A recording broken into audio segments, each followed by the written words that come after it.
నమస్తే. తెలంగాణలో white paper war నడుస్తున్నది. కేటీఆర్ వర్సెస్ రేవంత్ రెడ్డిగా వార్ కంటిన్యూ అవుతున్నది. టీఆర్ఎస్ వర్సెస్ బీఆర్ఎస్ వర్సెస్ కాంగ్రెస్గా వార్ నడుస్తున్నది. సో ఒకవైపున కాంగ్రెస్ ఏమో వైట్ పేపర్ల పేరుతో టోటల్గా ఈ రాష్ట్రాన్ని విధ్వంసం చేశారని కాంగ్రెస్ ప్రభుత్వం, లేదు చాలా అద్భుతంగా తయారు చేసాం ఈ రాష్ట్రాన్ని అని శ్వేతపత్రం పేరుతో ఇటు కేటీఆర్ బీఆర్ఎస్ పార్టీ ఇట్లా ఒక మూమెంట్ నడుస్తున్నది. ఎందుకంటే నెక్స్ట్ ఒక 2-3 నెలల్లోనే ఎలక్షన్స్, మళ్ళీ ఎంపీ ఎలక్షన్స్ ఉన్నాయి, ఎమ్మెల్సీ ఎలక్షన్స్ ఉన్నాయి, సింగరేణి ఎలక్షన్స్ ఉన్నాయి, సర్పంచ్ ఎలక్షన్స్ ఉన్నాయి. సో ఇన్ని ఎలక్షన్స్ మళ్ళీ ఫేస్ చేయబోతున్నారు కాబట్టి సో మాట్లాడదాం ఇదే అంశంపై మాట్లాడడానికి. దాంతోపాటు ఇంకా మిగతా చాలా అంశాలు ఉన్నాయి, వాటి గురించి కూడా బ్రీఫ్గా మనం డిస్కస్ చేద్దాం. నా ముందు ఆకునూరి మురళి సార్ ఉన్నారు, ఎస్డిఎఫ్ కన్వీనర్. సార్ నమస్తే. నమస్తే. సో ముందుగా ఏ పేపర్ని మీరు పాజిటివ్గా చూస్తున్నారు? వైట్ పేపరా, లేదు ఆయన అంటున్న స్వేద పత్రమా?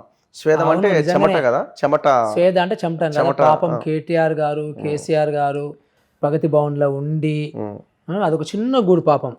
సో అందులో ఉండి ఏసీ లేక బాగా చెమట ఓడిచి వాళ్ళు పాపం ఫైళ్ళ మీద సంతకాలు పెడుతూ ఉంటే, వీళ్ళ నాయనేమో సంతకాలు పెడుతుంటే ఈయన అందించుకుంటూ ఫైళ్ళు పరిపాలన చేస్తున్నారు కదా వీళ్ళంతా కూడా. అందుకనే స్వేదం అంటున్నారు. వీళ్ళు అంటే ఎంత దుర్మార్గత్వం అంటే ఇంటి అబద్ధాలు ఇంకా వదలలే వీళ్ళు. అంటే అబద్ధాల వల్లనే ఓడిపోయినరు, అహంకారం వల్లనే ఓడిపోయినరు, అసంబద్ధత వల్లనే ఓడిపోయినరు, అవినీతి వల్లనే ఓడిపోయినరు అనేది ఇంకా వాళ్ళకి పడతలేదు. ఇంకా వాళ్ళకి చేయట్లే, ప్రజలు కూడా యాక్సెప్ట్ చేయరు కదా. వీళ్ళు కూడా యాక్సెప్ట్ అంటే ఓటమిని యాక్సెప్ట్ చేయట్లేదు. అంటే ఆ మధ్య కాలంలో ట్రంప్ అమెరికాలో ఓడిపోతే యాక్సెప్ట్ చేయలేదు చూస్తారా. అంటే వీళ్ళందరూ కూడా అదే మనస్తత్వం ఉన్న వాళ్ళు వీళ్ళంతా కూడా ఒకలాంటి ఫ్యాసిస్ట్ అంటాం ఇంగ్లీష్లో. సో అలాంటి వాళ్ళు ఇదంతా ఈ ట్రంపులు కానీ, లేకపోతే మన ఇజ్రాయిల్లో ఉన్న నెతన్యాహు కానీ, లేకపోతే బ్రెజిల్లో ఉన్నట్టు వీళ్ళంతా ఒకటే కేటగిరీ అన్నమాట. సో మనడు కూడా కేటగిరీ చేయండి అనమాట. అంటే వాళ్ళు ఇంకా ఓటమిని అంగీకరించడం లేదు. అంటే ఇంకా చూడండి ఆ ఫకర్ దగ్గరే. సో నేను జర్నలిస్ట్ ఎండింగ్లో క్వశ్చన్ అడిగినప్పుడు కూడా, సో ఈ నిరుద్యోగుల అంశం, ఉద్యోగాల అంశం మీద అడిగినప్పుడు అబద్ధం ఎక్కువగా ప్రచారం అయింది అంటున్నాడు, కానీ వాస్తవమైన ఒప్పుకోలేకపోతున్నాడు. అంటే అబద్ధాన్ని ఎక్కువగా ప్రచారం చేసిరు, నిరుద్యోగులు కూడా తప్పుడు ఓటేసిరు అన్న యాంగిల్లో వాళ్ళు మాట్లాడుతున్నారు. అంటే వాళ్ళు అదే లైన్లో ఉన్నారు. ఇంకా దానికి సిగ్గులేనితనం ఏంటంటే, మీకు గుర్తుందా 3 తారీఖు మనకి కౌంటింగ్. సో 30 తారీఖు ఎన్నికలైనాయి కదా, 28 తారీఖు లాస్ట్ కదా. ఇతను 26 తారీఖు అనుకుంటాను, నవంబర్ 26 తారీఖు ఏమని చెప్తాడంటే, ఈసారి మేము వస్తున్నాం పవర్లోకి, ఎన్నికల కౌంటింగ్ రోజు 3 తారీఖు రోజే నేను వచ్చి చిక్కడపల్లిలో మీ అందరితో కూర్చొని జాబ్ క్యాలెండర్ తయారు చేస్తా అన్నాడు. ఎందుకన్నాడు అట్లా? మరి నిజంగానే వాళ్ళు అంత పరిపాలన మంచిగా చేస్తుంటే మరి లాస్ట్ మీట్లో ఇట్లాంటి ఇంకొక అబద్ధ ప్రచారం ఎందుకు చేశాడు? ఎవడన్నా 3 తారీఖే నీకు అక్కడ కౌంటింగ్ అవుతుంటే అసలు ఇంకా గవర్నమెంటే ఫామ్ కాదు, ఇంకా ఏం చేస్తే ఏంటో తెలియదు. అంటే ఇట్లాంటి అబద్ధాలు గ్లోబల్ ప్రచారం అంటాం కదా మనం, గ్లోబల్ ప్రచారం అంటాం కదా. అలాంటి ప్రచారాలు ఎన్ని చేసింది వీళ్ళు. అంటే వీళ్ళకి ముఖం లేదు యాక్చువల్గా. నిజానికి మేము ఓడిపోయినాము, ఎందుకు ఓడిపోయినాము అనే దాని మీద యాక్సెప్టెన్స్ లేదు. కానీ క్లియర్ కట్గా అవినీతి వలన ఓడిపోయినరు, తర్వాత నిరుద్యోగుల్ని మోసం చేయడం గురించి ఓడిపోయినరు, అట్లాగే సంక్షేమ కార్యకలాపాలు ఇస్తామని చెప్పి ఆశ పెట్టించి డబుల్ బెడ్రూమ్ కానీ, దళిత బంధు కానీ, బీసీ బంధు కానీ, సో వీటి వలన ఓడిపోయినరు వీళ్ళు. సో అట్లాగే వీళ్ళు కట్టినటువంటి పిచ్చి ప్రాజెక్టులు అందరి ప్రజలకు అర్థమైంది పిచ్చి ప్రాజెక్టులు అని, దానివల్ల ఓడిపోయినరు. కానీ వీళ్ళు ఒప్పుకోవడం లేదు. సో ఎట్లా చూస్తున్నారు మీరు ఇప్పుడు? వాళ్ళేమో వైట్ పేపర్ అంటున్నారు, వీళ్ళేమో శ్వేతపత్రం వర్సెస్ శ్వేతపత్రం అంటున్నారు. అంటే ఇది ఎందుకు? అంటే వాస్తవాలు తప్పుగా చూపించారని వీరు రిలీజ్ చేశారా? లేదు ఏదో ఒకటి చెప్పకపోతే మనం పొలిటికల్ పార్టీ కాబట్టి ప్రజలకు ఏదో ఒకటి చెప్పాలని చెప్పారా? దేన్ని విశ్వసిస్తున్నారు మీరు రెండిట్లో? అంటే మీకు ఒకటే చిన్న ఎగ్జాంపుల్. ఇప్పుడు వీళ్ళు ఏం చెప్పారు, మనకి 6,71,000 కోట్లు అని చెప్పారు కదా అప్పు. ఇప్పుడు ఇతను ఏమంటున్నాడు, కాదు ఓన్లీ 3,17,000 కోట్లు 3,17,000 కోట్లు అంటున్నాడు.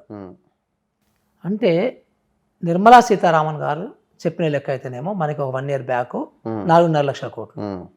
అట్లాగే ఇప్పుడు క్లియర్గా వీళ్ళ దగ్గర 10 సంవత్సరాలుగా పనిచేస్తున్నటువంటి ఫైనాన్స్ సెక్రటరీ గారే సంతకం పెట్టినటువంటి 6,70,000 కోట్లని ఎట్లా తప్పంటారు? నంబర్ 1.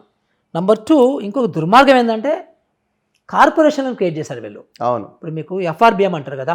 ఎఫ్ఆర్బిఎం ఏంటంటే మీ యొక్క జీడిపికి ఇంత పర్సెంటేజ్ వరకే మీరు లోన్ తీసుకోవాలని చెప్పేసి ఒక ప్రభుత్వం ఒక యాక్ట్ చట్టం చేసింది కేంద్రం. సో ఆ చట్టం ప్రకారము వీళ్ళకి ఇంకా అయిపోయింది, సీలింగ్ అయిపోయింది. సో ఈ దొడ్డిదారి ఇంకోటి కనుక్కున్నారు వీళ్ళు. ఏం కనుక్కున్నారంటే కార్పొరేషన్ చేసి కార్పొరేషన్ ద్వారా అంటే బడ్జెట్ ఇతర అంటాం మనం, అవును. అంటే బడ్జెట్ లేకుండా పెట్టకుండా సపరేట్ కానీ. ఇప్పుడు కాళేశ్వరం కార్పొరేషన్ ఎవరు పెట్టినరు, ఏ ప్రభుత్వం పెట్టింది, దాన్ని ఎవరు అప్రూవ్ చేశారు, ముఖ్యమంత్రి అప్రూవ్ చేయలేదా కాళేశ్వరం కార్పొరేషను? అంటే ముఖ్యమంత్రి అప్రూవ్ చేయడం కాకుండా వీళ్ళు కార్పొరేషన్ లోన్ తీసుకుంటే ఒక 1% కార్పొరేషన్ మళ్ళీ గవర్నమెంట్ కట్టి తర్వాత మళ్ళీ గవర్నమెంట్ వాళ్ళకి గ్యారంటీ ఇస్తేనే కార్పొరేషన్ లోన్ ఇస్తారు. అర్థమైంది మీకు?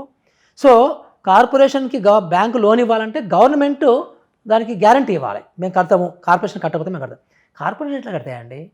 కాళేశ్వరం కార్పొరేషన్కి ఆదాయం ఎక్కడి నుంచి వస్తుంది? అవును. అంటే అబద్ధాలు ఆడినటువంటి వీళ్ళు ఎంతమంది అంటే అట్లా మిషన్ భగీరథ ఒక కార్పొరేషను, సో ప్రతి దానికి ఒక కార్పొరేషను, సో అన్నిటి కార్పొరేషన్ పెట్టి కార్పొరేషన్ ద్వారా డబ్బులు తీసుకున్నారు. ఇప్పుడు ఏమంటాడు, ఈ 3,17,000 కోట్లు ఓన్లీ ప్యూర్ గవర్నమెంట్ తీసుకున్నది అని చెప్తాడు, మిగతా మాకు సంబంధం లేదా? మాకు సంబంధం లేదు. ఎట్లా సంబంధం ఉండదండి? ఎట్లా సంబంధం ఉండదు? జనమే కట్టాలి కదా. అంటే కార్పొరేషన్ నువ్వే గ్యారంటీ ఇచ్చినావు, నువ్వే ఫామ్ చేసినావు అంటే ఇంత భయంకరమైనటువంటి అబద్ధాలు అనమాట. అంటే ఒకదానికి అంటే మసిబూసి మామిడికాయ చేస్తాం అంటే అంటేనే ఉన్నాను ఎప్పటి నుంచో, ఈ మసిబూసి మామిడికాయ చేసే అనే సామెత ఎప్పటి నుంచో వాడుతాను నేను.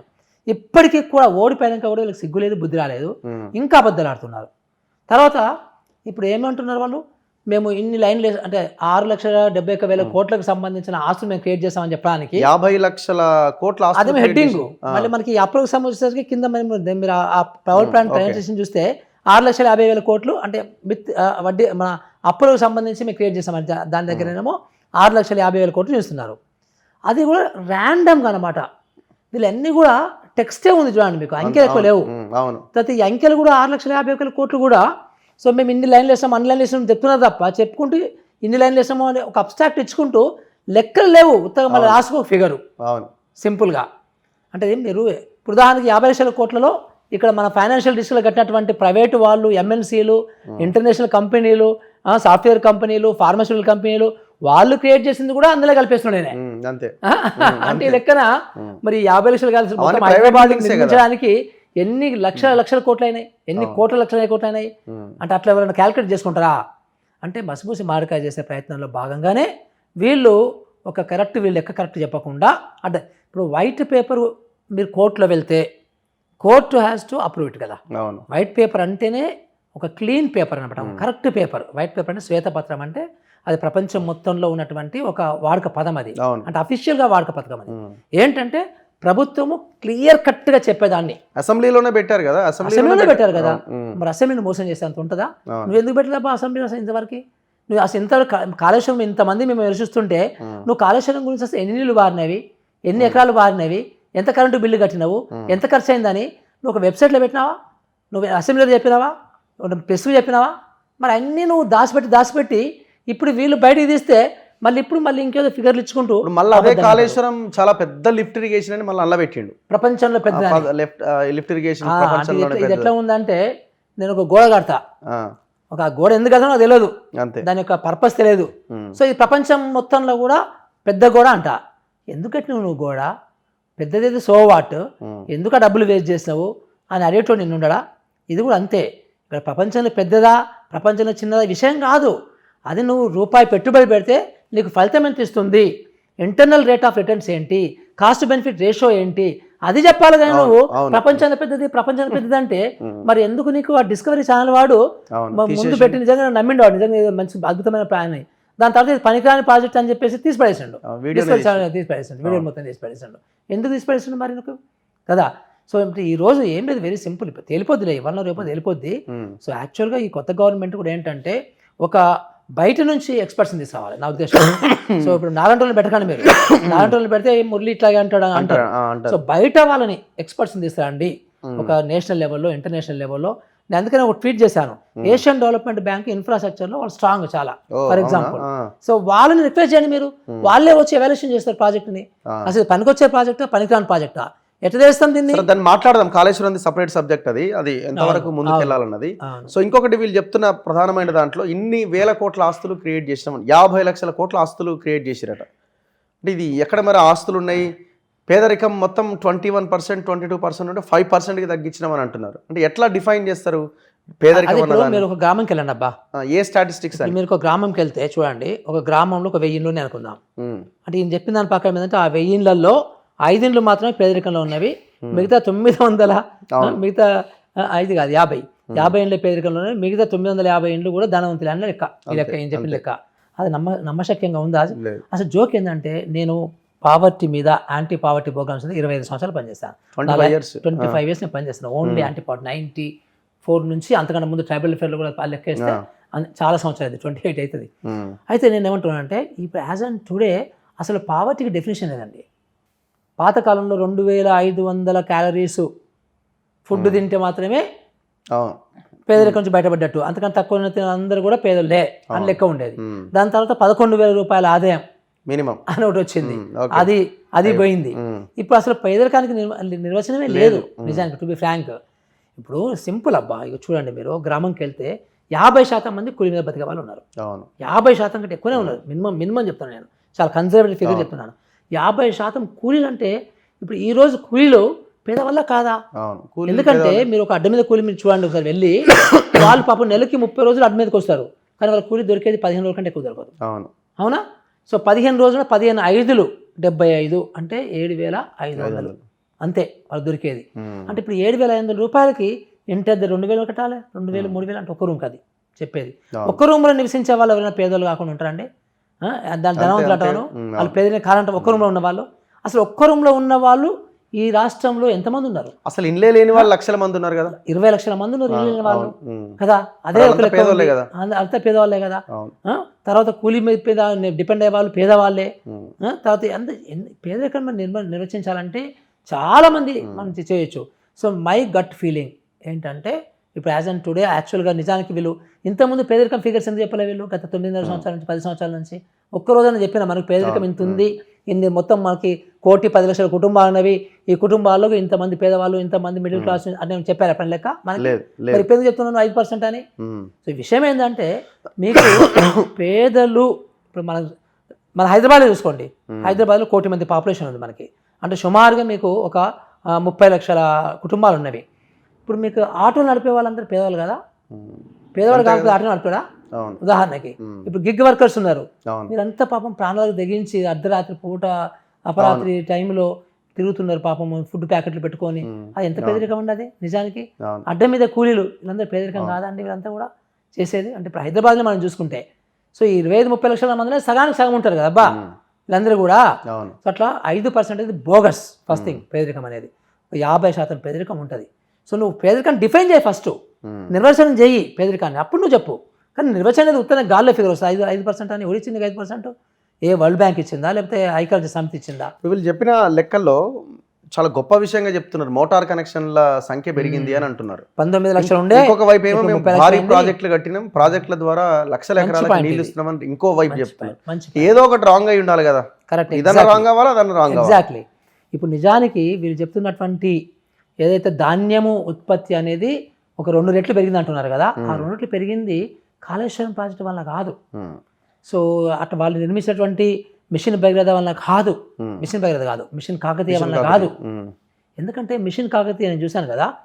సో ఆ మిషన్ కాకతీయ ఏంటంటే ఇప్పుడు ఒక చెరువు ఉందబ్బా, ఆ చెరువుకు సంబంధించి ఒక 100 ఎకరాలు పారింది అనుకోండి. ఇప్పుడు ఈ 100 ఎకరాలు ఆ యొక్క ఫిక్స్డ్, అది కొత్తగా ఏం రాదు నీకు. సో వీళ్ళు చేసింది ఏంటంటే ఈ బండును స్ట్రెంథెన్ చేసిండ్రు. అంటే కాంట్రాక్టర్లు తిన్నారు అబ్బాయి ఇదంతా కూడా. ఒక రోజు ఆయనప్పుడు నేను కలెక్టర్గా పనిచేస్తున్నప్పుడు ఇతను ఇరిగేషన్ మినిస్టర్ ఉండే. సో హరీష్ రావు వస్తే నేను చెప్పాను, సార్ ఇదంతా మొత్తం ఘోరంగా ఉంది పరిస్థితి, ఇది వాడు 1 కోటి రూపాయలు వర్క్ అంటున్నాడు, వాడు ఉత్తగా జేసీబీ తీసుకొచ్చి ఒక 5 రోజులు పెట్టిండి అయిపోయింది అంటున్నాడు, నేను మొత్తం లెక్కేస్తే 20 లక్షలు రావటం లేదంటే మురళి నీకు తెలుసు నాకు తెలుసు ఏం జరుగుతుంది అనేది ఇట్లనే అన్నాడు ఆయన. సో అది బోగస్ ప్రాజెక్ట్ అన్నమాట సార్ నిజంగా మిషన్ అది. సో నేనేమంటున్నా అంటే ఇతను ఇంప్రూవ్ చేసిన మిషన్ కాకతీయలో టేకప్ చేసిన చెరువులకి అదనపు ఎకరాలు రాలేదు, నంబర్ 1. సో వస్తే గిస్తే 1% వచ్చి ఉంటుంది అంతే. Number 1 is that. Number 2 Kaleshwaram కింద అసలు ఎందుకు నువ్వు ఇన్ని రోజుల నుంచి నువ్వు 3-4 సంవత్సరాలు అయింది అంటున్నావు పూర్తయి, ఎందుకు నువ్వు చెప్తలేవు? నాలంటున్నావు రిపీటెడ్ చెప్తున్నాం కదా. మరి 50 ఒక డాక్యుమెంట్ బయటకు వచ్చింది, ఇరిగేషన్ చీఫ్ ఇంజనీర్ డాక్యుమెంట్. అందులో 2022 వానాకాలం పంటకు సంబంధించి 57,000 ఎకరాలకే ప్లాన్ తయారు చేసిండ్రు వాళ్ళు కాళేశ్వరం ప్రాజెక్ట్ కింద. మరి నువ్వు 57,000 ఎకరాలు నేను చాలాసార్లు చెప్పాను, బోల్డ్ మంది చెప్పారు, మరి నువ్వు ఎందుకు చెప్తలేవు నాకు? నువ్వు 36 లక్షల ఎకరాలు పారుతాయని చెప్పిన వాడివి. సో 3 లక్షలు పడుతున్నాయా, 10 లక్షలు పడుతున్నాయా, 1,00,000 పడుతుందా, 50,000 పడుతుందా, 0 పడుతుందా చెప్పాలి కదా నువ్వు. ఎందుకు చెప్పలేదు నువ్వు అంటే ఎంత వేస్ట్ ప్రాజెక్ట్ అనేది. అదే విషయం ఏంటంటే ఇక్కడ దీనివల్ల రాలేదు ఇవన్నీ కూడా పాపం సొంతంగా ఇంతకుముందు 15 లక్షల బోర్వెల్స్ ఉంటే ఈరోజు 30 లక్షల బోర్వెల్స్ అయినవి. ఈ మిగతా 15 లక్షల బోర్వెల్స్ సుమారుగా ఒక్కొక్క బోర్కి మీకు 22 లక్షలు అవుతాయి. సో అంటే 15 లక్షలు ఇంటూ 2 అంటే 30 లక్షల అంటే దగ్గర సుమారుగా ఎంత 30,000 కోట్ల రూపాయల బోర్వెల్స్ వీళ్ళు పాపం సొంతంగా కట్టుకున్నారు. సొంతంగా రైతులు వేసుకున్నారు. దాని కింద వచ్చినటువంటి ధాన్యమే ఇదంతా కూడా మనకు కనబడుతుంది. సో వర్షాలు బాగా వచ్చినాయి కాబట్టి గ్రౌండ్ వాటర్ డెవలప్ అయింది. సో అంతో ఇంత ఒక 5% కాళేశ్వరం నీళ్ళతో గ్రౌండ్ వాటర్ డెవలప్ అయి ఉంటుంది. సో ఇంకా రకరకాలుగా వర్షం కొడితేనే కదా గ్రౌండ్ వాటర్ డెవలప్ అయ్యేది. సో బేసికల్లీ ఇదంతా కూడా దీని ద్వారా వచ్చినవి. అంతేగాని ఇంకొక చూడండి అందులో ఆ స్వేద పత్రంలో ఏముందంటే పాలమూరు రంగారెడ్డి కింద 12,03,000 ఎకరాలు అని ఉంది. 12,27,000 ఎకరాలు ఇంత ఉంది. రైట్, ఒక్క ఎకరం బారలే. ఒకటే మోటార్ కదా ఆన్ చేసిండు, మళ్ళీ అది అయిపోయింది. 31 మోటార్లకి ఒక్క మోటార్ మొన్ననే ఆన్ చేసి మొన్ననే ఎలక్షన్ చేసి అక్కడ ఉన్నటువంటి పక్కన శ్రీశైలం పక్కన ఉన్నటువంటి మన కృష్ణాది పక్కన ఉన్నటువంటి ఆ రిజర్వాయర్ లో ఎత్తిపోసి అక్కడే ఉన్నాయి ఆ నీళ్లు. ఎందుకంటే ఆ నీళ్లు పోవడానికి కెనాల్ లేదు. ఒక్క మీటర్ కూడా కెనాల్ కట్టవాలి. ఇంతవరకు 26,000 కోట్లు ఖర్చు పెట్టిండు. అంటే 26,000 కోట్ల రూపాయలు బ్లాక్ అయిపోయినాయి అక్కడ. ఒక మీటర్ కూడా కెనాల్ లేకపోతే నీళ్ళు ఎట్లా పోతాయి? నువ్వేమో లిఫ్ట్ చేసినావు మళ్ళీ అక్కడ నుంచి కదా? లేదు కదా. అది ఇదన్నమాట విషయం. అంటే ఇన్ని అబద్ధాలు, అంటే మొత్తం దాని నిండా అబద్ధాలే. అప్పుడు 3 లక్షలు అంటాడు, ఇటు పాలమూరు రంగారెడ్డి ఇది అంటాడు, సో కాళేశ్వరం అతిపెద్ద ప్రాజెక్ట్ అంటాడు. అంటే యాక్చువల్ ఫిగర్స్ 50 లక్షల కోట్లు మేము 50 లక్షల ఆస్తులు మేము ఇది అంటాడు. అన్ని బోగస్. ఎంత పచ్చే అబద్ధం అంటే ఇంకా విద్యా వైద్యం కూడా చాలా గొప్పగా చేసినామని రాసుకున్నారు. ఇంకా ఘోరం, ఎంత ఘోరం అది. అంటే వాళ్ళ వైట్ పేపర్లో 7% 5% ఖర్చు పెట్టి ఎడ్యుకేషన్ హెల్త్ కానీ వాళ్ళ దాంట్లో ఉన్నారు. దాన్ని మళ్ళీ ఎండార్స్ చేయట్లే. అంటే దాన్ని ఇప్పుడు ఎట్లుండాలా, ఆ పేపర్ని ముందు పెట్టుకొని ఇది తప్పు మేము చేసింది ఇది అని చూపించాలి. సో ఒక వైపున ఇది, ఒక వైపున అది ఉండాలి. కరెక్ట్. అంటే దీన్ని ఒప్పుకోవాలి కదా. 7% లేదు మేము 17% పెట్టినామన్నా చెప్పాలి. వాడు ఇచ్చిందే 6.5%. యాక్చువల్గా బడ్జెట్ ఇచ్చిందే. ఇక 6.5% ఎక్కడ దండి కొట్టాలని చూస్తుంటాడు. ఎందుకంటే ఆయనకు విద్య అంటే పడదు. విద్యను ధ్వంసం చేయాలని చూస్తాడు తప్ప విద్యని కాంట్రిబ్యూట్ చేయాలని చూసే ప్రసక్తే లేదు. అంటే వైద్యం కూడా అంతే. సో మనకి నువ్వే పోయి చూసావు కదా ఆ మొత్తం 4 సూపర్ స్పెషాలిటీ ఆసుపత్రులకి ఇంతవరకు భూమి పూజ కూడా చేయలేదు కదా. ఇంకా పునాదుల దగ్గరనే ఉన్నది. అప్పుడు ఎప్పుడో 3 సంవత్సరాల క్రితమా 3 ఏళ్ళు అయిపోయింది. నాకు తెలుసు కదా. ఉస్మానియా ఆసుపత్రిలో హెల్మెట్లు పెట్టుకొని ఆపరేషన్లు చేస్తున్నారు డాక్టర్లు, పైనుంచి ఎక్కడ పడుతుందో అని భయంతో. సో నువ్వే చెప్పిన 2015లో వెళ్ళి మేము బ్రహ్మాండం ఆసుపత్రి కడతామని, అదేమైంది? అట్లాగే మనం ఎంజిఎం ఆసుపత్రి నువ్వే అక్కడ జైలు కొట్టి అక్కడ ఏదో కట్టినావు, ఏమైంది? అది ఇంకా పూర్తి కాలేదు అది. సో మన ఎంజిఎం ఇంకా అట్లాగే ఏడ్చింది, అక్కడ ఎలుకల కొరికి పేషెంట్ చచ్చిపోతున్నారు. అంటే ఎక్కడ నువ్వు ఇంప్రూవ్ చేసినావు నువ్వు? ఏంటి అసలు? ఇంకొక దరిద్రం ఏంటంటే ఈ దేశంలో ఇప్పుడు ఆ ప్లానింగ్ బోర్డు ఇంతకుముందు ఉండే అండి కొంచెం అంత ఇంత ఉండే. వీళ్ళు బీజేపీ వాళ్ళు వచ్చి నీతి ఆయోగ్ అని పెట్టి వీళ్ళు క్లియర్ కట్గా ర్యాంక్స్ ఇవ్వాలి కదబ్బా. చక్కగా ప్రతి రాష్ట్రానికి ర్యాంక్స్ ఇవ్వాలి కదా. విద్య ఇస్తున్నారు. విద్య ఏంటంటే పీజీ అనేది ఒకటి రిపోర్ట్ ఉంది, అది వస్తుంది. అది బట్ ఓవరాల్గా అన్నిటికి వెయిటేజెస్ ఇచ్చి ఇప్పుడు హ్యూమన్ డెవలప్మెంట్ ఇండెక్స్ అని ఐక్యరాజ్య సమితి వాళ్ళు ఇస్తారు ప్రతి దేశానికి. అదే సేమ్ ప్రిన్సిపల్స్తోని మనము ఇక్కడ కూడా రాష్ట్రాలకి 28 రాష్ట్రాలకి ర్యాంకింగ్ లిస్ట్ ఎంత బాగుంటుంది. కానీ అలాంటి ఆలోచనే లేదు అసలు. ఎంతసేపు వాళ్ళకి ఆదాని అంబానికి ఎట్లా ఫేవర్ చేయాలని తప్ప బీజేపీ వాళ్ళకి కూడా ఇట్లా రాష్ట్రాలని ఒక పరుగు పందెం లాగా ఒక హెల్తీ కాంపిటీషన్ క్రియేట్ చేసి సో డెవలప్మెంట్ ముందు తీసుకోవాలని ఎక్కడ వాళ్ళకి బాధ.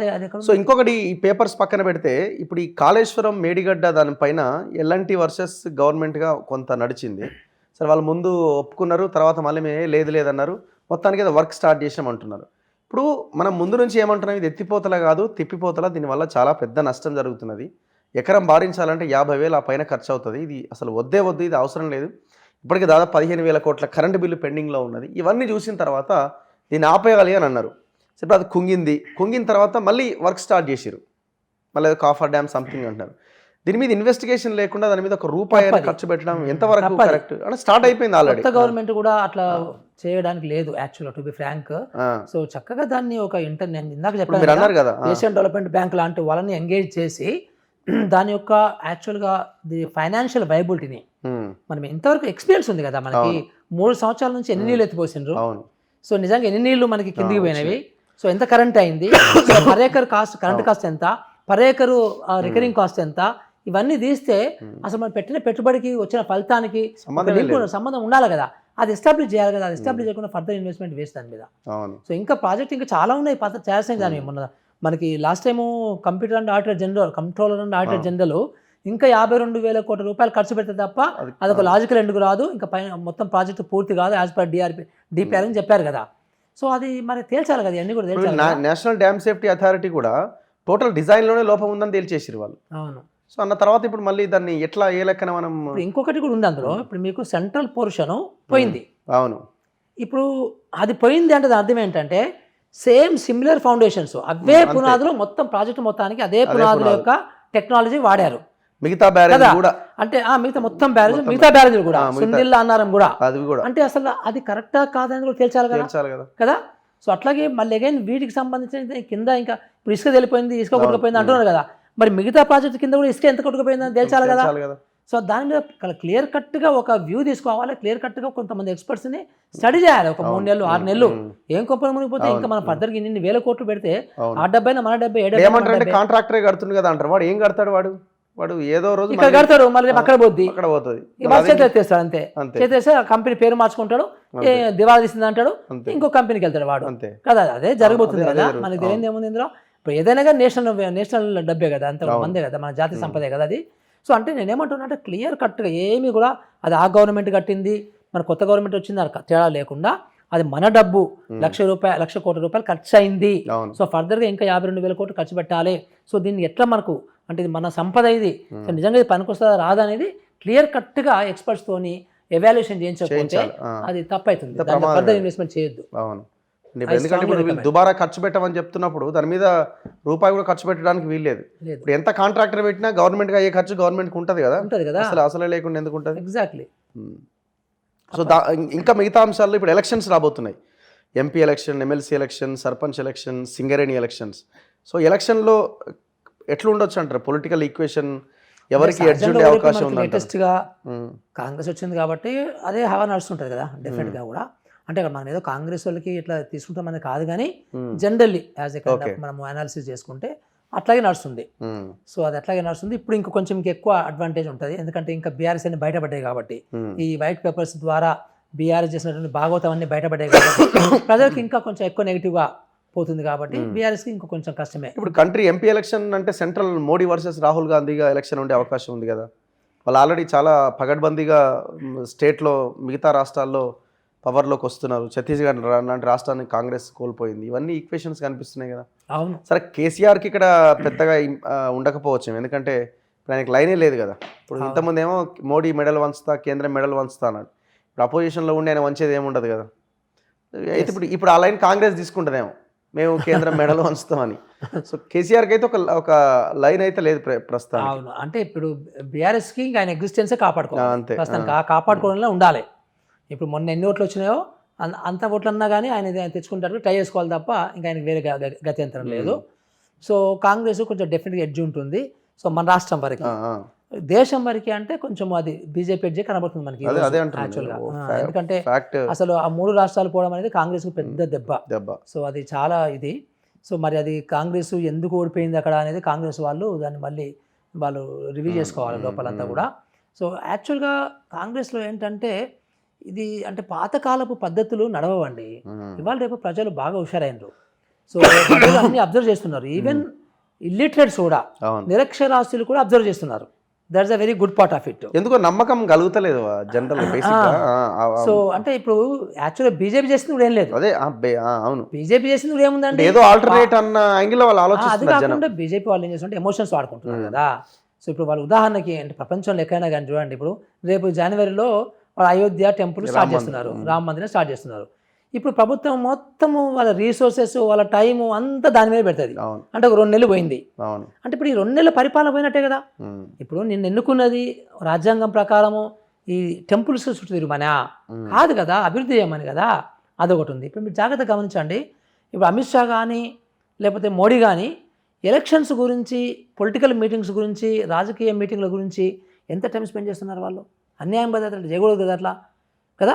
అంటే వాళ్ళు భయంకరంగా ఎంత టైం స్పెండ్ చేస్తున్నారు అంటే 5 సంవత్సరాలు కూడా ఎన్నికల మీద టైం పెడుతున్నారు కదా వాళ్ళు. తప్పు కదా అట్లా. ఒక ప్రైమ్ మినిస్టర్ అట్లా చేయకూడదు కదా. అంటే పాతకాలంలో నాకు గుర్తుండి ఇప్పుడు రాజీవ్ గాంధీ ఉండే ఆయన రాజీవ్ గాంధీ రోజుకు 5 గంటలు నిద్రపోయాడట. ఉమ్, సో 5 గంటల పర్సెంట్ టైం అంతే, మిగతా అంతా కూడా అఫిషియల్ టైం ఉండేది ఆయనకి. అది అంతా కూడా గవర్నమెంట్గా పెట్టాడు ఆయన కూడా, గవర్నమెంట్ ఫైల్స్, గవర్నమెంట్ సంబంధించిన పరిపాలన మీద పెట్టేవాడు అంతా కూడా. బట్ ఈ రోజు మనకు అది కనపడటంలే. అవును. సో అది కేసీఆర్లో కనబడలేదు, కేటీఆర్లో కనబడలేదు, సో అట్లాగే ఇప్పుడు మోడీ మీద మీరు కనబడలేదు. అన్నదాని ప్రకారంగా కేంద్రంలో కొంత బీజేపీకి ఎడ్జ్ ఉన్న ఈ పరిస్థితిలో మొన్న ఆల్రెడీ ఇక్కడ వాళ్ళకి 4 సీట్లు వచ్చినాయి స్టేట్లో. సో మళ్ళీ వాళ్ళకి 4 ఆ పైన వచ్చే అవకాశం ఉండదా? ఎడ్జ్ ఉండే అవకాశం లేదా? అంటే ఈసారి ఉండకపోవచ్చు, ఓకే. తగ్గొచ్చేది. ఎందుకంటే వీళ్ళకి ఇండివిజువల్గా ఎమ్మెల్యేస్ గెలిచారు, కానీ మీరు కంటిన్యూస్ ఎమ్మెల్యేస్ గెలవలేదు చూడండి. సిరిపూర్లో ఒకరు గెలిస్తే, ఇక్కడ కామారెడ్డి ఒకరు గెలిస్తే, అట్లా ఇక్కడ మనకు ఓల్డ్ సిటీలో మన ఇక్కడ రాజాసింగ్ గెలిస్తే, అట్లా కంటిన్యూస్ గెలవలే వాళ్ళు. ఓకే. అంటే ఇప్పుడు మనకు ఒక ఎంపీ కింద 4-5 అసెంబ్లీ కాన్స్టిట్యూన్స్ ఉంటే అందులో ఒకటే గెలిచారు వాళ్ళు. ఒక ఆదిలాబాద్ ఒకటి, 2-3 వచ్చినట్టు. ఆదిలాబాద్ ఒకటి వచ్చింది, ఆదిలాబాద్ వచ్చింది. అవునవును, బోత్ వచ్చింది, నిర్మల్ నిర్మల్ వచ్చింది, ఆదిలాబాద్ వచ్చింది. అక్కడ ఒక్క దగ్గర ఉంది, 3 ఉన్నాయి అక్కడ, కానీ ఇంకొక 3 ఉన్నాయి మళ్ళీ అక్కడ కూడా. సో అది కూడా 50-50 ఉంటుంది జమ్మూగా. సో మేబీ ఉండకపోవచ్చు అనుకుంటున్నాను నేను, మేబీ 4 రాకపోవచ్చు ఈసారి, మోస్ట్ ప్రాబ్లీ మేబీ 1-2 వస్తుండొచ్చాము డెఫినెట్గా. సో అంటే బీజేపీ అనేది నా భయం అంతా ఏంటంటే ఒక అభివృద్ధి, ఒక సస్థిర అభివృద్ధి వైపు తీసుకుపోవటం లేదు BJP. So that is the biggest problem యాక్చువల్గా. వాళ్ళు మీరు మతాన్ని ప్రమోట్ చేసుకోవడానికి ఏం ప్రాబ్లం లేదు, కానీ బట్ మీరు మతం మీద మాత్రమే మీరు ఫోకస్ చేయకుండా అభివృద్ధి మీద కూడా ఫోకస్ చేస్తే బాగుండు. ఈరోజు కొన్ని కోట్ల మంది పాపము నిరుద్యోగులు ఎంత కష్టపడుతున్నారు. మీకు అంతెందుకు చూడండి, ఒక చిన్న ఎగ్జాంపుల్, మనము బీహార్, ఉత్తరప్రదేశ్ తీసుకోండి, ఉత్తరప్రదేశ్ తీసుకోండి మీరు, సో అట్లా మధ్యప్రదేశ్ తీసుకోండి. వాళ్ళందరూ కూడా పాపం ఎంత ఘోరంగా లేబర్ అంతా వచ్చి హైదరాబాద్లో పనిచేస్తారు. ఎంత అన్యాయం అది, మనం చూస్తున్నాం కదా ఎంతమంది ఎంత ఘోరంగా బతుకుతున్నారు వాళ్ళు అక్కడంతా కూడా.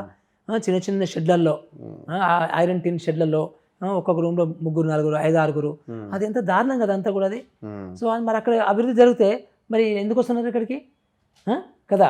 సో అంటే నిజానికి ఉత్తరప్రదేశ్లో ఎన్ని రిసోర్సెస్ ఉంటాయండి. ఉత్తరప్రదేశ్లో గంగా రివర్ ఉంది, పెద్ద రివర్లు, చాలా రివర్స్ ఉన్నవి, మంచి నల్లరేగడి మట్టి ఉంది, మంచి వ్యవసాయం ఉంది, కానీ ఎందుకు మరి ఉత్తరప్రదేశ్ డెవలప్మెంట్ కావటం లేదు? ఇప్పుడు వాళ్ళే అనేది మూడోసారి కదా పరిపాలన చేయబట్టి. అంతేందుకంటే నేను గుజరాత్ అంటాను, గుజరాత్ 30 సంవత్సరాల నుంచి పరిపాలన చేస్తున్నారు బీజేపీ, మరి ఎందుకు అది నంబర్ 1 స్టేట్ కావటం లేదు? ఎందుకు ఎడ్యుకేషన్ నంబర్ 1 లేదు? ఎందుకు హెల్త్లో నంబర్ 1 లేదు? ఎందుకు నీకు పేదరికంలో 0 ఎందుకు కాలేదు? ఎందుకు 100% లిటరసీ కాలేదు? అంటే ఇవన్నీ చూసుకుంటే అంటే వీళ్ళది బీజేపీ వాళ్ళ పరిపాలన ఏంటంటే ఆ కార్పొరేట్లు ఉన్నారు కదా, ఆ కార్పొరేట్ దోషపెట్టడం తప్ప కామన్ పీపుల్కి డెవలప్మెంట్ చేయాలనే ఒక ఆలోచన విధానం లేదు బీజేపీకి. అదే ఒక డేంజర్ ఈ కంట్రీకి, దేశానికి. అందుకనే ఈరోజు 180 దేశాలలో మనము 132 ర్యాంక్లో ఉన్నాం. సో 10 సంవత్సరాల క్రితం 130, 129 ఉంటే బీజేపీ వచ్చాక 130, 131, 132, ఇంకా వెనకపోతుంది. ఎందుకు పోతుంది ఇది? ఆలోచన చేయరా? మరి వై ఎందుకు దీన్ని కాంగ్రెస్ అడ్వాంటేజ్గా తీసుకోలేకపోతుంది? అంటే ఇప్పుడు మన ఈ కల్చరల్ ఆస్పెక్ట్స్ని బీజేపీ ఎక్కువ వాడుకుంటుంది. అంటే ఈ సంస్కృతి పరంగా ఈ దేవుళ్ళు, మతాలు, సంస్కృతి, దీని మీద నేషనలిజం. అంటే ఇప్పుడు ఎట్లా ఉందంటే ఇప్పుడు నువ్వు నేను దోషద్రోహులమే బీజేపీ లెక్కల. ఎందుకంటే మనము జై భారత్ ఏమంటారు వాళ్ళు, భారత్ మాతాకి జై అనం కదా. సో ఇండియా జీతరా అంటాం కానీ భారత్ మాతాకి జై అనం కదా. ఇట్లా భారత్ మాతాకి జై అనం అందరూ దేశతోడే. ఓకే. సో అట్లా అక్కడ లేని ఈ నేషనలిజాన్ని, సో అంటే అటు పాకిస్తాన్ చూసి బూచిని పెట్టి భయపెట్టించడము, ఇటు చైనాని చూసి ఆ బూచిని చూసి భయపెట్టించడము, సో అట్లాగే ముస్లిమ్స్ని చూపించి భయపెట్టించడము, ఇలాంటివన్నీ కూడా చేసి వాళ్ళు ఇలాంటి ఎమోషన్స్తో ఆడుకొని వాళ్ళు అధికారంలోకి రావడం జరుగుతుంది. దానివలన అభివృద్ధి కుంటుపడుతుంది. ప్లస్ ఇప్పుడు 16 లక్షల కోట్ల రూపాయలు, అది 25 లక్షలు అంటున్నారు. ఇప్పుడు 25 లక్షల కోట్ల రూపాయలని కార్పొరేట్స్కి మీరు వేవ్ ఆఫ్ చేసిన లోన్స్ని ఏ లెక్క ప్రకారం చేసినబ్బా? నేను చెప్తున్నాను, ఇదే బీజేపీ ఇక్కడ నుంచి 10 లక్షల కోట్ల రూపాయలు జేసీ రూపంలో పన్నులు తీసిపోయింది కదా. ఎందుకు ఈ రాష్ట్రంలో, తెలంగాణ రాష్ట్రంలో ఒక్క స్కూల్ కట్టేయలేదు బీజేపీ? ఎందుకు ఈ రాష్ట్రంలో ఒక్క ఆసుపత్రి కట్టేయలేదు? ఎందుకు ఈ రాష్ట్రంలో ఒక్క ఉద్యోగం ఇవ్వలేదు? ఆయన సంవత్సరానికి 2 కోట్ల ఉద్యోగాలు ఇస్తామని చెప్పాడు దేశం మొత్తము. ఆ లెక్క ప్రకారం మనకు ప్రతి జిల్లాకి, మన 33 జిల్లాలో ప్రతి జిల్లాకి నీకు 2,60,000 ఉద్యోగాలు రావాలి. ఎక్కడన్నా మనకు మోడీ ద్వారా ఉద్యోగం వచ్చిందని వాళ్ళు చెప్తున్నారా? ఎక్కడన్నా? ఈ రాష్ట్రంలో 2015లో బీజేపీ ఏమన్నదంటే మొత్తం హౌసింగ్ ఫర్ ఆల్ అన్నది. సో దేశం మొత్తం కూడా గుడిసెల వాళ్ళందరికీ హౌసింగ్ ఇస్తాం, ఇల్లు వాళ్ళందరికీ ఇల్లు ఇస్తామని చెప్పిండ్రు. ఈరోజు ఎక్కడన్నా మీరు 2022కి అయిపోవాలి ప్రోగ్రాము, ఇప్పుడు 2023 వచ్చింది. ఎక్కడ మనకు మోడీ కట్టించిన ఇల్లు కనబడిందా ఈ రాష్ట్రంలో, తెలంగాణలో? అంటే నేను అనేది ఏంటన్నమాట, ఇలాంటి అభివృద్ధి చేయకుండా, సంక్షేమం చేయకుండా, సో ఉన్న ఉపాధి హామీ పథకాన్ని తీసేయడము, అంటే కనీసం అంతో ఎంతో పేద ప్రజలకు దొరుకున్న స్కీమ్ తీసేయడము, ఇవన్నీ కూడా యాంటీ పూర్, అంటే పేదల వ్యతిరేక పరిపాలన చేస్తుంది బీజేపీ అనేది క్లియర్గా మనకు అర్థమవుతుంది. సో మీ పరిస్థితి ఏంటి సార్? ఏంటి ఎస్డిఎఫ్ కన్వీనర్గానే కదా మళ్ళీ అడగాల్సి వస్తుంది, తప్పదు. అంటే అందరికీ లాస్ట్కి ఏమడుగుతారో అని ఉంటుంది. మీరు గవర్నమెంట్లో భాగస్వాములు అవుతున్నారు అన్నది ఒక ఇది నడుస్తూనే ఉంది. పర్సనల్గా ఏంటంటే ప్రభుత్వంలో నాకు విద్యకు ఆరోగ్యానికి సంబంధించినటువంటి నిజంగా కూడా ఒక అమలు చేసే పరిస్థితిలో నన్ను పెట్టగలిగితే నేను డెఫినెట్గా ప్రభుత్వంలో పనిచేస్తాను. Only education and health. Education health, okay, ఈ రెండు. ఇంకా వేరే ఎక్స్ట్రా నాకు యాక్చువల్లీ నాకు హౌసింగ్. టీఎస్పీఎస్సీ చైర్మన్ ఆఫర్ ఇచ్చారు అని అన్నారు మరి. అంటే టీఎస్పీఎస్సీ చైర్మన్ పర్సన్ అంటే అది ఐ థింక్ అది రాకపోవచ్చు. అది ఎందుకంటే నాకు ఏజ్ ఇష్యూ ఉంది. 62 సంవత్సరాలు దాటితే కుదరదు. అది నాకు 62 నేను క్లాస్ అయ్యాను. 62 దాటితే ఇవ్వకూడదు. ఓకే. సో అంటే తెలియదు నాకు, నేను చెప్తున్నాను, అందరూ అడుగుతున్నారు కాబట్టి ముందే చెప్పేస్తున్నాను. అది యాక్చువల్లీ ఇస్తానని నాకు ఎవరు చెప్పలేదు. బయట ఊరికే చర్చ జరిగింది, బ్రేకింగ్స్ వచ్చినాయి. మీరు రేవంత్ రెడ్డి గారిని కలిసిన అది టెక్నికల్ గా కూడా అది నాట్ పాసిబుల్, యాక్చువల్గా నాట్ ఫీజిబుల్. సో అందుకని ఎందుకంటే నాకు రోజుకు 100 కాదు, ఇంకెక్కువనే వస్తాయి ఫోన్లు. సో పాప అన్ఎంప్లాయ్స్ చేస్తుంటారు. అంటే నేనే ఇప్పుడు చైర్పర్సన్ అయిపోయినట్టుగానే ఫోన్ చేస్తున్నారు పాపం. అందుకని మీ ద్వారా అందరికీ చెప్తున్నాను, రాను నేను దానికి అవకాశం లేదు. సో నేను నిరుద్యోగం సంబంధించి గవర్నమెంట్ దృష్టికి తీసుకెళ్తాను. ఇప్పటికే చాలా చోట్ల మనం అందరం తెలుసుకున్న వాళ్ళతో మాట్లాడడం కాబట్టి సమస్యలు బాగానే ఉన్నవి. ఈవెన్ కొత్తగా పబ్లిక్ సర్వీస్ కమిషన్ వాళ్ళు మెంబర్స్ చైర్పర్సన్ వస్తే కూడా వాళ్ళందరూ కూడా వెళ్ళి వీళ్ళతో కూర్చొని మాట్లాడాలి. 3 గంటలు మాట్లాడి సో నిజంగా కూడా పార్టిసిపేటరీ వేలో వాళ్ళ సమస్యలు తెలుసుకొని దానికి తగ్గట్టుగా పరిష్కార మార్గాలు చేయాల్సిన అవసరం ఉంటుంది. సో మీరు రేవంత్ రెడ్డి గారిని కలిసినట్టున్నారు అంటే రేవంత్ రెడ్డి కంగ్రాచులేషన్స్ చెప్పానండి డెఫినెట్గా. సో ఆ డిబేట్ లో ఏం చర్చ జరగలేదా? లేదు, చర్చ just as formality. So just congratulation చెప్పాను, వెళ్ళాను. సో మీరు స్కూల్స్ అండ్ అంటే ఎడ్యుకేషన్ అండ్ హెల్త్ లో ఎట్లాంటి అంటే టోటల్ వ్యవస్థని చేతిలో తీసుకొని నడిపియాలన్న ఒక ఆలోచన? అంటే మొత్తం చేతిలో అట్లా ఎందుకు ఉంటుంది, ఒక టీం వర్క్ ఉంటుంది కదా. టీం వర్క్ ఉంటుంది కదా. ఇప్పుడు స్కూల్ బాగా చేయించాలి, మీరు ఏపీలో చేశారు. స్కూల్స్ యొక్క విషయం ఏంటంటే మనము అంటే ఈ బీఆర్ఎస్ ఆధ్వర్యంలో చేసినటువంటి విధ్వంసం ఏదైతే ఉందో ఆ విధ్వంసం యొక్క ఫలితం ఏంటంటే ఈరోజు దేశం మొత్తంలో 20 రాష్ట్రాలలో 27వ ర్యాంక్లో ఉన్నాం మనం. అంటే విద్యకు సంబంధించిన నాణ్యతలో. But at the same time మనం చాలా ఖర్చు పెడుతున్నాం. అంటే ఇప్పుడు మనకి టీచర్ల శాలరీ తీసుకున్నా మీరు. సో మీకు ఇక్కడ Oakridge school, Oakridge international the best school అయితే, సో కాల్డ్ బెస్ట్ స్కూల్ అంటే ఇంటర్నేషనల్ లెవెల్ స్కూల్ అంటే మనకంటే ముఖ్యమంత్రి గారు మనవాళ్ళు చదువుకుంటారు కాబట్టి అది బెస్ట్ స్కూల్ అనుకోవాలి మనము. ఆ టీచర్ కంటే మన టీచర్ యొక్క శాలరీ ఎక్కువ ఉంటుంది, డబుల్ ఉంటుంది కదా. అట్లా ఒక బడ్జెట్ స్కూళ్ళలో 10,000 రూపాయలు ఉంటే మన టీచర్కి 1,00,000 రూపాయలు ఉంది ఫర్ ఎగ్జాంపుల్. అంటే మనం ఇంత ఇన్వెస్ట్ చేస్తున్నాము కానీ దాని రిజల్ట్ రావటం లేదు. ఓకే. సో ఆ రిజల్ట్ రావడానికి అసలు ఏం చేయాలి? సో టీచర్లని అంటే వాళ్ళ యొక్క కెపాసిటీ పెంచాలి, టీచర్లు టీచింగ్ చేసేటట్లుగా మనము ఒక సిస్టమ్స్ పెట్టాలి, టీచర్స్ అందరూ కూడా టైంకి అక్కడికి వచ్చేటట్టుగా సిస్టమ్స్ పెట్టాలి, వాళ్ళ సిలబస్ మీద సిస్టమ్స్ పెట్టాలి, వాళ్ళ కెపాసిటీ పెంచాలి, పిల్లల యొక్క లెర్నింగ్ కేపబిలిటీస్ అంటే అభ్యాస సామర్థ్యాలు అంటాము. సో అవి పెరిగేటట్లుగా ఏం చేయాలి? ఇవి చాలా పెద్ద అంశాలు ఇవన్నీ కూడా. ఇవన్నీ చేయాలంటే ఒక కాంప్రహెన్సివ్ సాఫ్ట్వేర్ ఉండాలి. సో ఇవన్నీ నాకు చాలా స్పష్టత ఉంది ఏం చేయాలనేది. సో అట్లాగే మనకి హెల్త్కు సంబంధించి కూడా సో మనము చాలా మంది డాక్టర్లు ఉన్నారు, ఖర్చు పెడుతున్నాము. ఇంకా కొత్త హాస్పిటల్స్ మనం పెట్టాల్సిన అవసరం ఉంటుంది. ఇప్పుడు ఈ రోజు నా బాధ ఏంటంటే బెజ్జూరులో, ఆసిఫాబాద్లో బెజ్జూరులో ఏమైనా ప్రాబ్లం వస్తే, సీరియస్ ప్రాబ్లం వస్తే హైదరాబాద్కి రావాలి. మీరు at any given point of time మీరు కేర్ ఆసుపత్రి పోండి, అపోలో పోండి, మీరు లేకపోతే నిమ్స్ పోండి, గవర్నమెంట్ ఆసుపత్రిలో సోకాల్డ్ సూపర్ స్పెషాలిటీ నిమ్స్లో పోండి, వెళ్ళి చూస్తే మీకు రాష్ట్రంలో ఉన్నటువంటి అన్ని మండలాల వాళ్ళు కనబడతారు. మీరు ఒక సర్వే చేయండి దాన్ని క్లియర్గా. 33 జిల్లాల వాళ్ళు కనబడతారు. సుమారుగా మీకు ఒక 2 రోజులు ఉంటే 3 రోజులు ఉంటే మీ 600 మండలాల ప్రజలు కూడా మీకు కనబడతారు. ఎవరో ఒకటి టచ్ అవుతారు మీకు. అది నేనేమంటున్నాను అంటే ఎందుకు పాపము మొత్తం దేశం రాష్ట్రం మొత్తంలో ఇన్ని 100 కిలోమీటర్ల నుంచి ఇక్కడికి ఎందుకు రావాలి? అది డీసెంట్రలైజ్ చేయాలి. సో వై నాట్ ఒక అపోలో ఆసుపత్రి ఆసిఫాబాద్లో ఎందుకు ఉండకూడదు? సో మంచిర్యాలలో ఎందుకు ఉండకూడదు? బోత్లో ఎందుకు, అంటే ప్రతి నియోజకవర్గానికి ఒకటి ఎందుకు ఉండకూడదు అనేది నా యొక్క బాధ అనమాట. సో దానికి సంబంధించినటువంటి బడ్జెట్ కానీ ఎంతమంది దగ్గర ఉన్నవి యాక్చువల్గా కొంచెం బడ్జెట్ పెంచుకోవాలి. ఆరోగ్యానికి విద్యకి కొంచెం పెంచుకోగలిగితే, సో నేను పెంచేదో పెద్దగా పెంచాల్సిన అవసరం కూడా లేదు. సో అన్ని రాష్ట్రాలు ఇచ్చినట్టు మనం ఇస్తే కూడా చాలు యాక్చువల్గా. సో ఇట్లాంటి కొన్ని మంచివి ఇట్లా కొన్ని ఆలోచనలు అయితే ఉన్నవి డెఫినెట్గా. సో మేబీ నా యొక్క కమిట్మెంట్ కానీ లేకపోతే నా యొక్క ఎక్స్పీరియన్స్ కానీ నా యొక్క నాలెడ్జ్ కానీ సో అది ఉపయోగించుకోగలిగితే బాగానే ఉంటుందని అనుకుంటాం మనం. Anyway thank you sir, thank you very much, thank you. So ఇది ఆకునూరు మురళి గారితో జరుగుతున్న పరిణామాలపైన వచ్చిన విశ్లేషణ. చూస్తూనే ఉండండి మన తొలి వెలుగు.